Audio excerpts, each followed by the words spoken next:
ஆ hello sir, excuse me sir, யாராச்சும் இருக்கீங்களா? யார் அங்கிள், என்ன வேணும்? இல்லை தம்பி, ஜேசிபி எடுத்துட்டு வந்திருக்கேன். அப்பா வந்து வீடை இடிச்சு தரமட்டமாக்க சொன்னாரு. அப்பா இடிக்க சொன்னாரா? ஆ அப்படிதான் சொல்லி அங்கிள். அப்பா தெரிலப்பா, ஏதோ காலையிலே ஃபோன் பண்ணாரு, இந்த மாதிரி வீட்டில் யாருக்கும் கெஸ்ட் ஹவுஸ் ஒன்று கட்டி தரணுமா புதுசா. அப்பனா எனக்கு அதான் அங்கிள் இருக்கு. ரைட்டு. ஸோ அந்த இடத்துல ஒரு பாத்ரூம் தெரியுதுல்ல, ஸோ அங்கே மட்டும் நீங்கள் போயிட்டு உட்காந்து உங்கள் வேலையை பாருங்க. முடிச்சுட்டு கூடுங்க. 3 hours later. ஐயோ ஐயோ, என் வீடு இடிச்சிட்டாங்களே, எவன் பார்த்த வேலை தெரியலையே. இந்த சண்டால பாரு உடச்சா தெரியல என் வீட்டை. நான் வீட்டுக்கு என்ன பண்ணுவேன்? என்னப்பா என்னாச்சு கத்திட்டு இருக்க காலையே? வீடு இடிச்சிட்டாங்கடா. ஆமா, நீ சொன்னதா தானே ஒருத்த வந்து இடிச்சிட்டு போனா. நான் எதுவும் சொல்லியடா.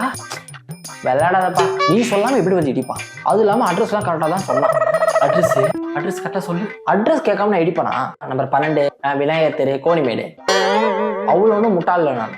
இது பிள்ளையார் கோயில் தெரு. அவ்வளோதான், நம்ம முடிச்சு விட்டீங்க போங்க.